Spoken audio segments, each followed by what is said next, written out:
오늘은 바로 기초생활수급자분께서 은행에서 대출받았을 때 과연 수급자 자격을 변함없이 유지할 수 있는지에 대해 설명드리겠습니다. 이 질문에 대한 결론부터 말씀드리자면 기초생활수급자분도 금융권에서 대출을 받는 것 자체는 충분히 가능합니다.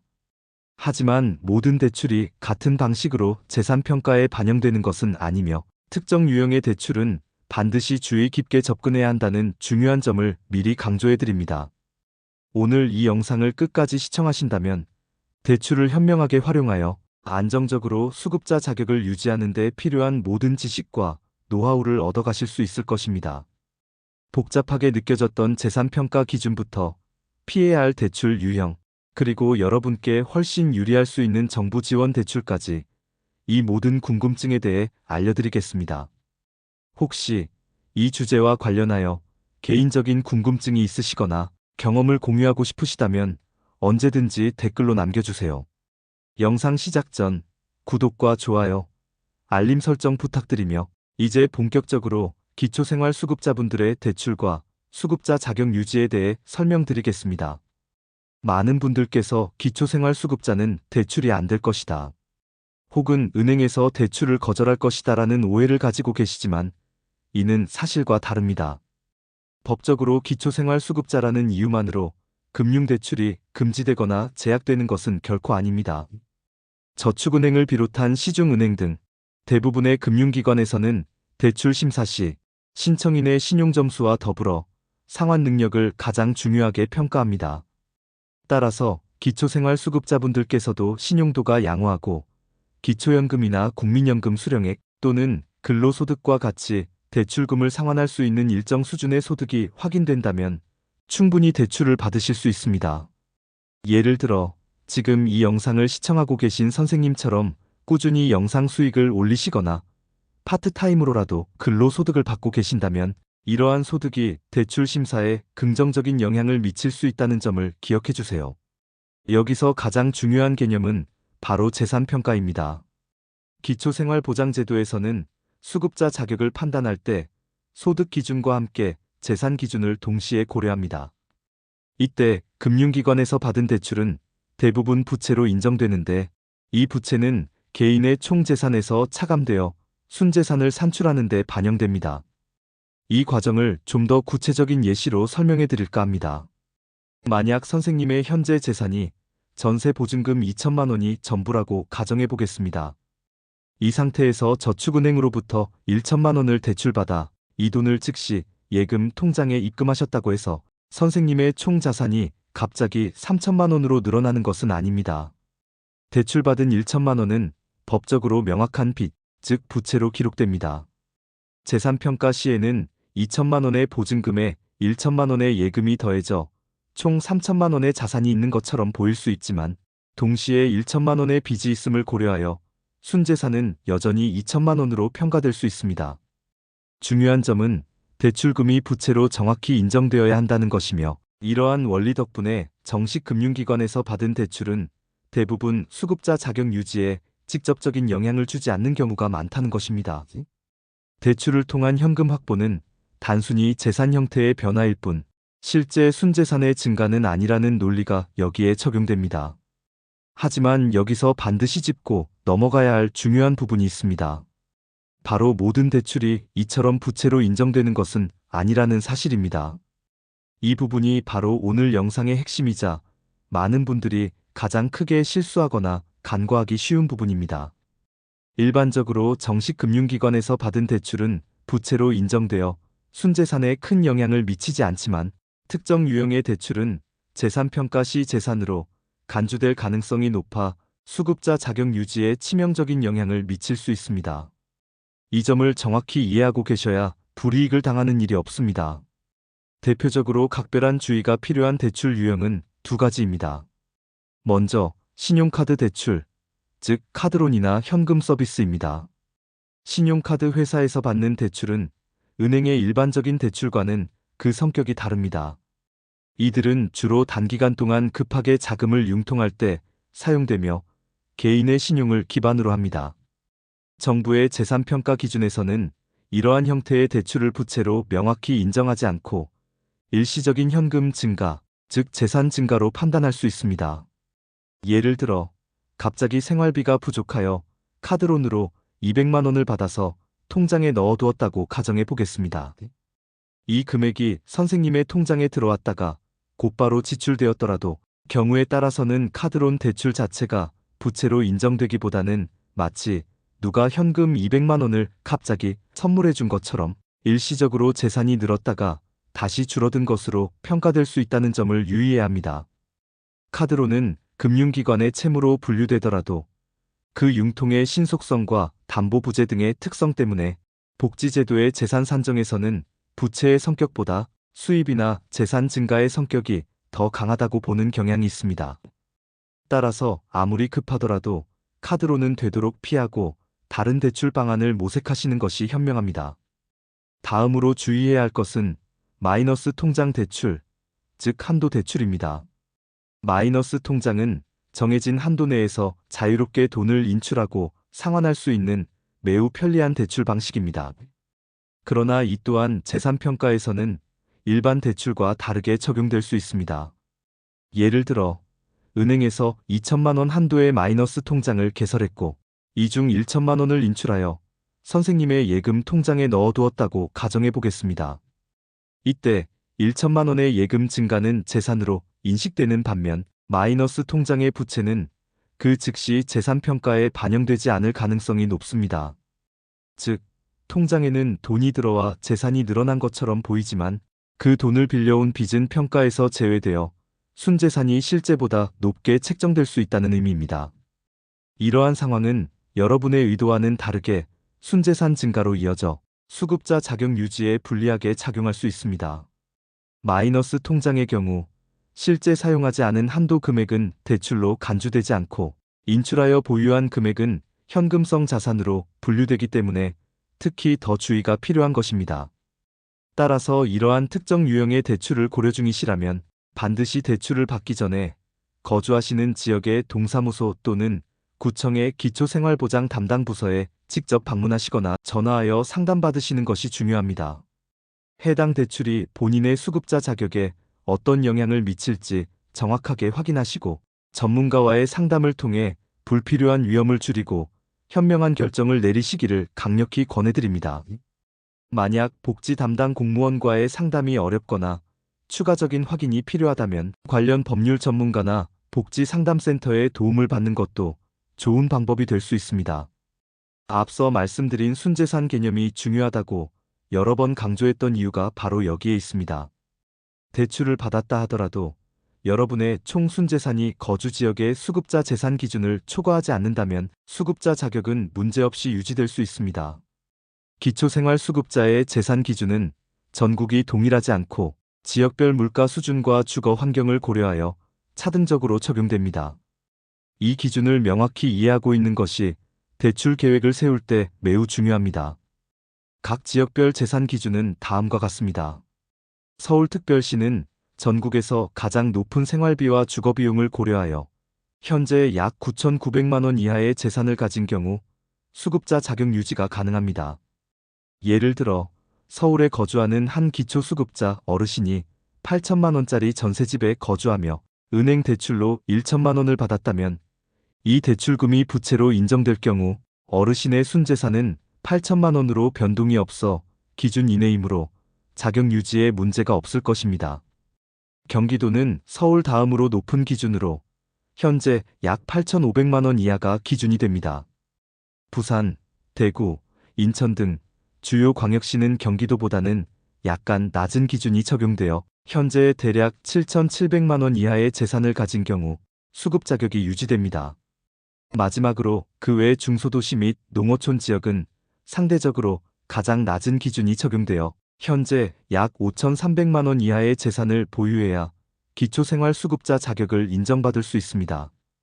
이처럼 지역별로 재산 기준에 차이가 있기 때문에 대출을 받은 후라도 본인의 순재산이 거주하는 지역의 기준을 넘지 않는지 반드시 확인하셔야 합니다. 대출받은 1,000만 원이 순재산으로 반영되지 않는 일반적인 은행 대출이라면, 즉 순재산이 증가하지 않는다면 자격 유지에 큰 문제가 없을 것입니다. 예를 들어 중소도시에서 5천만 원의 순재산을 가진 분이 1천만 원의 은행 대출을 받았다면 순재산은 여전히 5천만 원으로 기준인 5,300만 원 이내이므로 자격이 유지됩니다.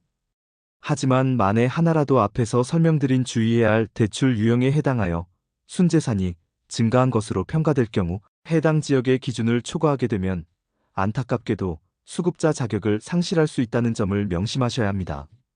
재산 변동이 발생할 때는 항상 관할 주민센터나 복지 담당자와 먼저 상담하여 불이익을 예방하는 것이 가장 현명한 방법입니다. 많은 분들께서 기초생활수급자라는 신분 때문에 은행 대출의 문턱이 매우 높을 것이라고 지레짐작하시는 경우가 있습니다. 하지만 이 또한 오해에서 비롯된 생각인 경우가 많습니다. 이는 사실과 다릅니다. 은행은 여러분의 신분 자체보다는 대출금을 얼마나 성실하게 상환할 수 있는지에 대한 신용도와 상환 능력을 가장 중요하게 평가합니다. 은행의 기본적인 목적은 대출금을 안정적으로 회수할 수 있는 고객을 찾는 것이기 때문입니다. 은행에서 여러분의 대출 신청을 긍정적으로 검토하는 주요 요인들을 구체적으로 설명해 드리겠습니다. 첫 번째로 안정적인 소득원이 있다면 대출 승인 가능성이 크게 높아집니다. 만약 선생님께서 현재 근로활동을 하고 계시거나 국민연금, 기초연금 등 정기적으로 연금을 수령하고 계시다면 이러한 소득이 은행에게는 매우 긍정적인 신호로 작용합니다.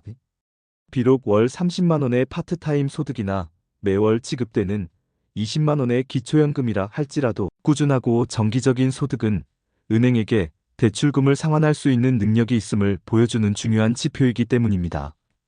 은행은 금액의 많고 적음보다는 규칙성과 지속 가능성을 더 중요하게 평가합니다. 이러한 안정적인 소득 흐름은 여러분의 대출 승인 가능성을 크게 높여주는 요인이 됩니다. 두 번째로 양호한 신용 점수는 대출을 결정하는 데 있어 가장 중요한 요소 중 하나입니다. 과거에 대출금 연체 기록이 없거나 파산, 개인 회생과 같은 신용 문제가 없으셨다면 충분히 은행 대출을 받으실 수 있습니다. 신용 점수는 개인이 금융기관과 맺은 약속을 얼마나 성실하게 지켜왔는지를 보여주는 객관적인 지표이기 때문에 은행은 이 점수를 매우 중요하게 평가합니다. 예를 들어 신용카드 대금을 성실하게 납부하거나 통신요금과 같은 공과금을 제때 지불하는 등의 작은 행동들도 꾸준히 신용점수를 관리하는 데 큰 도움이 됩니다. 평소 신용생활에 신경을 써오셨다면 은행 대출 심사에서 유리하게 작용할 것입니다. 세 번째로 대출 목적의 명확성 또한 때로는 대출 심사에 긍정적인 영향을 미치기도 합니다. 예를 들어 주거 안정을 위한 전세 보증금 마련, 급박한 의료비 충당, 자녀의 학업 지원 등 명확하고 합리적인 대출 목적을 제시할 수 있다면 심사 과정에서 더 유리하게 작용할 수 있습니다. 은행은 대출금이 건전하고 필요한 곳에 사용될 것을 기대하며 이는 여러분이 책임감 있는 금융생활을 하고 있음을 보여주는 증거가 됩니다. 하지만 반대로 신용점수가 현저히 낮거나 과거에 잦은 연체 이력이 있는 경우에는 아쉽지만 대출 승인이 어려울 수 있다는 점도 알아두셔야 합니다. 이는 은행이 대출금을 회수하지 못할 위험을 최소화하기 위한 당연한 조치이기 때문입니다. 예를 들어 몇 년 전 휴대폰 요금 연체로 인해 신용점수가 크게 하락하셨다면 당장은 대출 승인이 어려울 수 있습니다. 이러한 경우에는 신용점수를 회복하기 위한 노력이 선행되어야 합니다.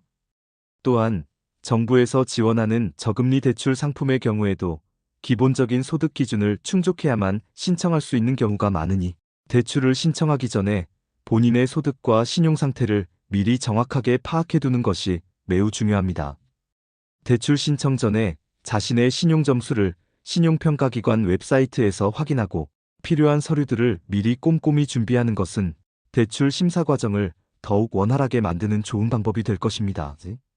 일반 저축은행 대출도 하나의 선택지가 될 수 있지만 기초생활수급자분들께는 정부가 직접 지원하는 다양한 대출 상품들이 훨씬 낮은 금리와 유리한 조건을 제공합니다. 이러한 대출 상품들은 서민들의 경제적 자립을 돕고 생활 안정을 지원하기 위해 국가가 특별히 마련한 제도들이기 때문입니다. 따라서 대출을 고려하고 계신다면 일반 금융권 대출보다 이러한 정부 지원 대출들을 먼저 검토해 보시는 것이 훨씬 현명합니다. 대표적인 정부 지원 대출 상품들을 자세히 설명해 드리겠습니다. 첫 번째는 햇살론 15입니다. 이 대출은 저신용, 저소득층을 위한 서민금융 상품 중 가장 대표적인 것으로 손꼽힙니다.